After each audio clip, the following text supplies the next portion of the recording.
Harsh, UDF അടുത്ത നിയമസഭാ തെരഞ്ഞെടുപ്പിൽ വിജയിക്കുമെന്നും അടുത്ത സർക്കാർ രൂപീകരണം UDFന്റെ മേൽനോട്ടത്തിലായിരിക്കുമെന്നും ഉള്ള കാര്യങ്ങളെല്ലാം ഏറെക്കുറെ വ്യക്തമായി വരികയാണ്.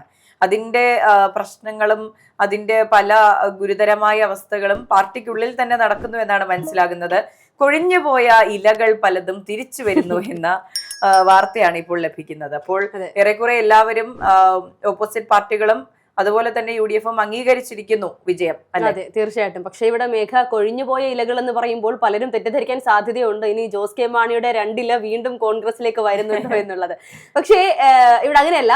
നമുക്കറിയാം, സോളാർ കേസുമായി ബന്ധപ്പെട്ട് കോൺഗ്രസിന് ഏറ്റവും തിരിച്ചടിയായതും കോൺഗ്രസ് അധികാരത്തിൽ നിന്നും താഴെ ഇറങ്ങാൻ കാരണമായത് ഈ പറയുന്നത് പോലെ സോളാർ കേസ് തന്നെയായിരുന്നു. അതിനുശേഷം ഇങ്ങോട്ട് കോൺഗ്രസ് തോൽക്കാനുള്ള ഒരു പ്രധാനപ്പെട്ട കാരണമായി ഇത് മാറി എന്നുള്ളതാണ്. ആ സമയത്ത് കോൺഗ്രസിനെ പിന്നിൽ നിന്ന് കുത്തിയ, കോൺഗ്രസിന്റെ ഭാവി കേരളത്തിൽ ഇനി അവസാനിച്ചു എന്ന് കരുതി മാറി നിന്ന് ഒരു കൂട്ടം ആളുകൾ, കോൺഗ്രസിന്റെ ഉപജാപക വൃന്ദങ്ങൾ ഇപ്പോൾ വീണ്ടും ഈ പറയുന്നത് പോലെ പല കോൺഗ്രസിന്റെ ഓഫീസുകളിലേക്കും പല നേതാക്കന്മാരുടെ അടുത്തേക്കും തള്ളിക്കയറുന്ന ഒരു നിലയിലേക്ക് കാര്യങ്ങൾ പോയി എന്നാണ് നമുക്ക് അറിയാൻ കഴിയുന്നത്. തദ്ദേശ തെരഞ്ഞെടുപ്പിൽ പോലും അത്രയും ക്രൂഷ്യലായി നിന്ന സമയത്ത് പോലും ഈ പറയുന്ന പല നേതാക്കന്മാരെയും എവിടെയും കണ്ടിരുന്നില്ല എന്നുള്ളതാണ്. ഇത് കൃത്യമായി പറഞ്ഞാൽ ഒരർത്ഥത്തിൽ നമ്മൾ പറയുമ്പോൾ ഒരുപക്ഷെ കോൺഗ്രസിലേക്ക് വരുന്ന നേതാക്കന്മാർ നമ്മൾ കോൺഗ്രസിനകത്ത് തന്നെ അടി നടക്കുകയാണ് എന്നുള്ള തെറ്റിദ്ധാരണ വരാമെങ്കിൽ, പക്ഷെ അങ്ങനെയല്ല. ഇത് കോൺഗ്രസിന്റെ ഒരു വിജയമാണ് എന്നുള്ളതാണ്. ഇവരെ സ്വീകരിക്കുകയോ സ്വീകരിക്കാതിരിക്കുകയോ അത് മറ്റൊരു വശമാണ്. പക്ഷേ കേരളത്തിൽ UDFന്റെ തരംഗം അല്ലെങ്കിൽ UDFന് അനുകൂലമാണ് എന്നുള്ള ഒരു സാഹചര്യം മനസ്സിലാക്കിയത് കൊണ്ട് തന്നെയാണ് ഈ പറയുന്നത് പോലെ അധികാരം ലക്ഷ്യമിട്ടുകൊണ്ട് KPCC ഓഫീസിലെ ഈ പറയുന്ന പഴയ നേതാക്കന്മാർ, അല്ലെങ്കിൽ പാർട്ടിയിൽ നിന്നും വഴക്കിട്ട് അധികാരം ലഭിച്ചില്ല, അല്ലെങ്കിൽ പാർട്ടിക്ക് ഇനി അധികാരത്തിൽ വരാൻ സാധിക്കില്ല, UDF തകർന്നടിഞ്ഞു, ഇനി ഈ പറയുന്ന കോൺഗ്രസിന് അല്ലെങ്കിൽ UDF മുന്നണിക്ക് കേരളത്തിൽ രാഷ്ട്രീയ ചരിത്രത്തിൽ ഇനി സ്ഥാനമില്ല എന്ന് പറഞ്ഞു പോയി എന്നവരെല്ലാവരും വീണ്ടും കോൺഗ്രസിന്റെ തിരിച്ചുവരവോടുകൂടി തിരിച്ചു വരുന്ന ഒരു സാഹചര്യം കാണുകയാണ്. അതെ ഹർഷ, നമ്മൾ തദ്ദേശ തെരഞ്ഞെടുപ്പിന് തൊട്ട് മുൻപ് വരെയും കോൺഗ്രസിന് ഇത്ര വലിയൊരു തിരിച്ചുവരവുണ്ടാകുമെന്ന് പലരും പ്രതീക്ഷിച്ചിരുന്നില്ല. പ്രവർത്തകരാകട്ടെ, അനുഭാവികളാകട്ടെ, പൊതുജനമാകട്ടെ, ഓപ്പോസിറ്റ് ചേരിയിൽ നിന്നവരാകട്ടെ, ഇത്രയും വലിയൊരു തിരിച്ചുവരവ് പ്രതീക്ഷിച്ചിരുന്നില്ല.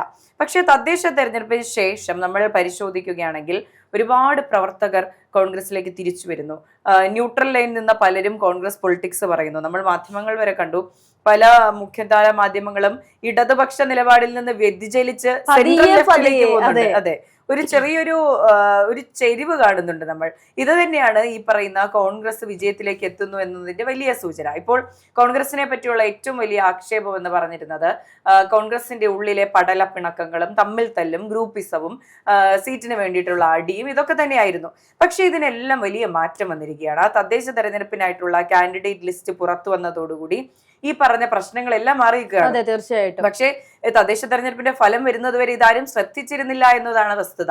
അതിനുശേഷം ഇപ്പോൾ ശ്രദ്ധയിൽ വരുന്നുണ്ട്. അതിനുശേഷം വലിയ തമ്മിൽ തല്ലുകൾ നമ്മൾ കാണുന്നില്ല, ഇപ്പോഴും കാണുന്നില്ല. അതുകൊണ്ട് തന്നെ കോൺഗ്രസിലേക്ക് വലിയൊരു കുത്തൊഴുക്കുണ്ടാവുകയാണ്. നിയമസഭാ തെരഞ്ഞെടുപ്പിലും ഇതേ ട്രെൻഡ് തന്നെയാണ് തുടരാൻ പോകുന്നത്.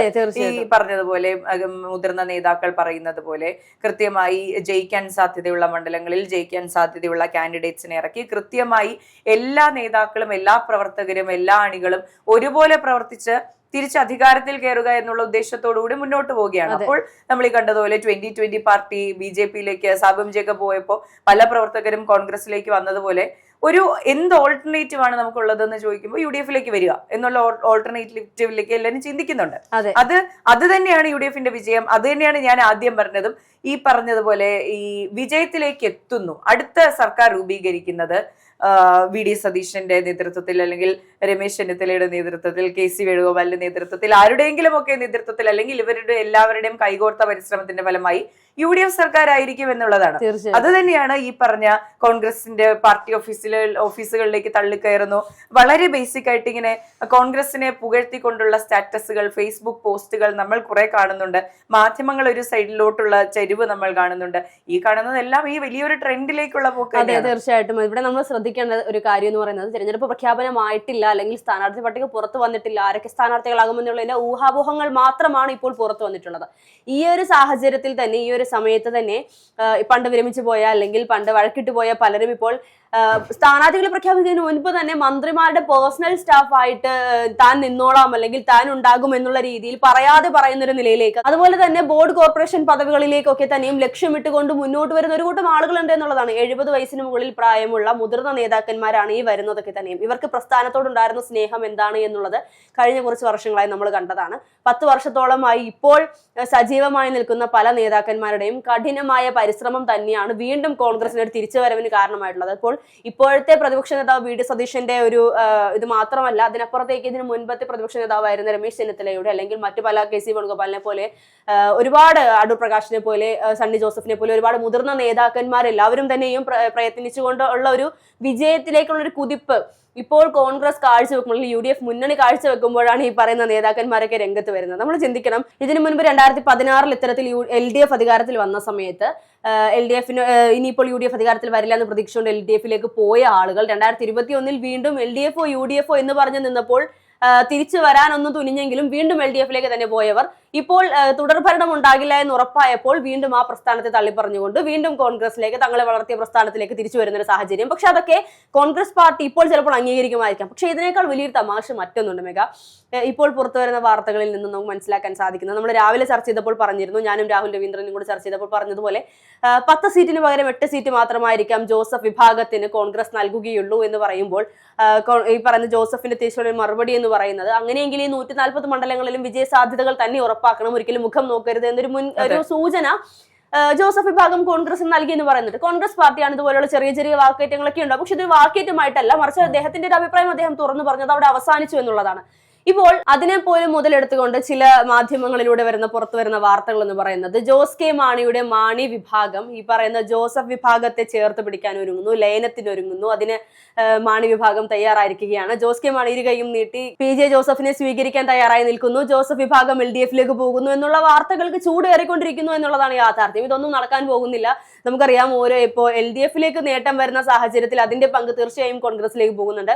നേരത്തെ മേഘ സൂചിപ്പിച്ചതുപോലെ BJPക്ക് നേട്ടമുണ്ടായി 2020 പോയപ്പോൾ എന്ന് പറയുമ്പോൾ സാബു MG അവിടെ നിന്നപ്പോൾ അതിനേക്കാൾ കൂടുതൽ ആളുകൾ കോൺഗ്രസിലേക്ക് വരുന്ന ഒരു സാഹചര്യം ഉണ്ടായിട്ടുണ്ട്. അപ്പോൾ തമ്മിൽ ഭേദം തൊമ്മൻ എന്നതല്ല ഇവിടെ പ്രധാനമായും. അതിനപ്പുറത്തേക്ക് ബാക്കി ഒന്നിനെയും കമ്പയർ ചെയ്യാൻ പോലും ഇന്നത്തെ കോൺഗ്രസിന് ഇല്ല എന്നുള്ളതാണ് യാഥാർത്ഥ്യം.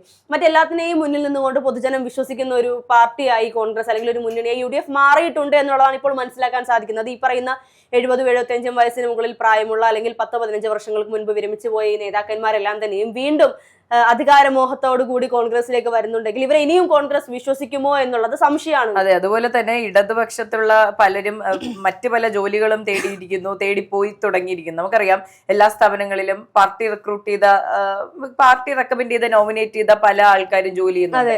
ഇവരെല്ലാരും കഴിഞ്ഞ ദിവസങ്ങളിൽ എന്റെ ഒരു സുഹൃത്ത് പറഞ്ഞതാ, ഈ ടേം കഴിയുന്നതോടെ ജോലി പോകും, വേറെ എന്തെങ്കിലും ജോലി നോക്കണം. അങ്ങനെ അവരെല്ലാരും ഈ പറഞ്ഞ ഒരുക്കങ്ങളിലെല്ലാം വളരെ ബിസിയാണ്. അതുകൊണ്ട് തന്നെ അതേ സീറ്റുകളിലേക്ക് കോൺഗ്രസ് സർക്കാർ കയറിയിരിക്കാനായി മറ്റു പലരും റെഡി ആയിരിക്കുന്നു എന്നുള്ളതാണ്. അതെ.